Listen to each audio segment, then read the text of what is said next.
Welcome to a Levi Trumbull special report. Today, for the first time, we bring you a story that we have been tracking since it first broke on April 7th by WFMD, and that is in relationship to the Frederick County executive receiving a personal security detail by the Frederick County Sheriff's Office on the taxpayer's dime after she allegedly received what has been reported as threats.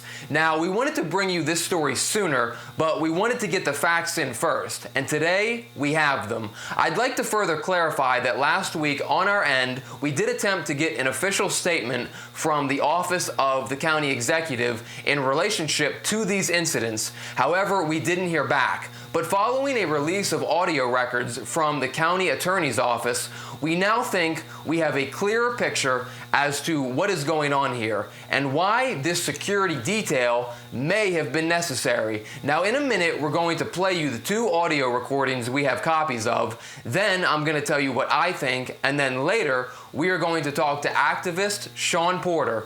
Now, some have claimed that Porter's recent protests may be what's causing this type of activity.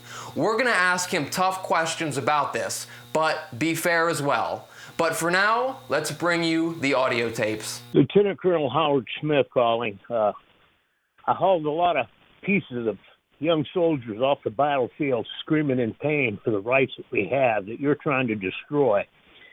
And somebody's going to be hauling your ass off somewhere if you continue on with this, I promise you. Yeah, we're looking for Jessica Fitzwater. You got a lot of patriots from all over this country, and we are watching what's going on over there. We're watching everything all over the country, and all you scummy little communist Democrats are going to suffer big time one of these days. It's going to be a matter of time for you guys.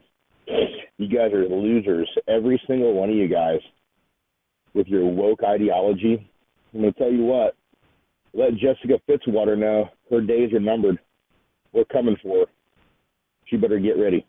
I report on this story because it's newsworthy, because it's something that affects the Frederick County taxpayer, but mostly because it's important for me to show people that this is inappropriate.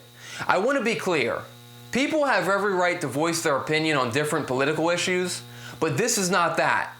The messages left to our county executive recently were harassing, unnecessary, intimidating, and threatening.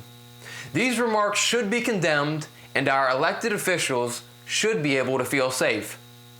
And for those who have forgotten, Jessica Fitzwater dedicated 17 years of her life as an elementary school teacher, where, like many teachers, we can assume that she strived to provide a quality educational experience for children in Frederick County.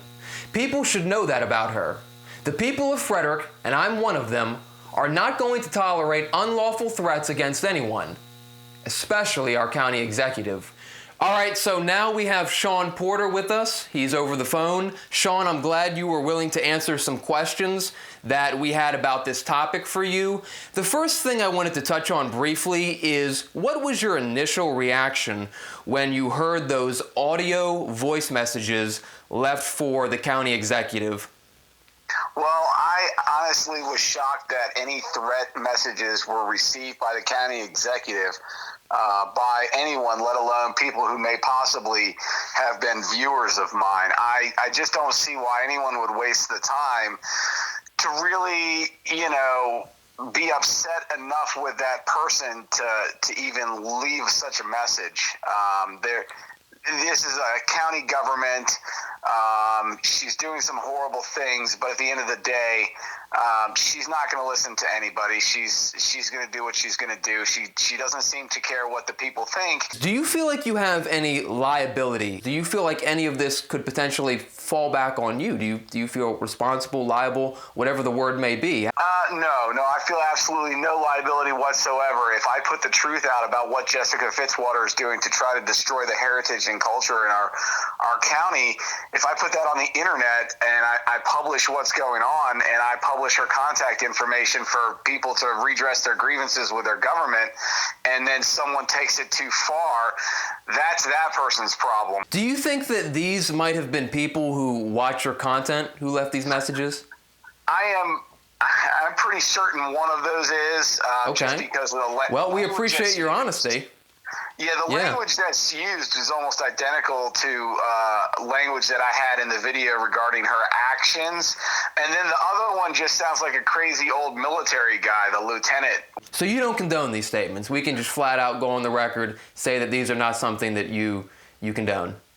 Absolutely not. I don't condone threats. I condone letting people know your views and your opinions within the law and the confines of the First Amendment.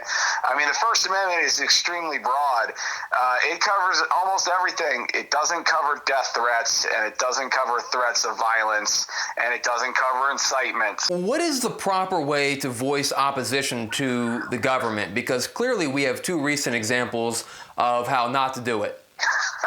Well, you can always go out and protest in front of the county executive's office in Winchester Hall. You can call in with your opinions to try and get them to listen to the people. You can send an email. You can write a letter. You can do all kinds of things, but don't call up saying that you're coming for them and we're going to handle you. And we don't need any of that stuff. And remember, this is a one county in Maryland. And it is not. We're not at war. We're having civil disagreements between political ideology. We're not at war here. Levi Trumbull reporting in Frederick, Maryland.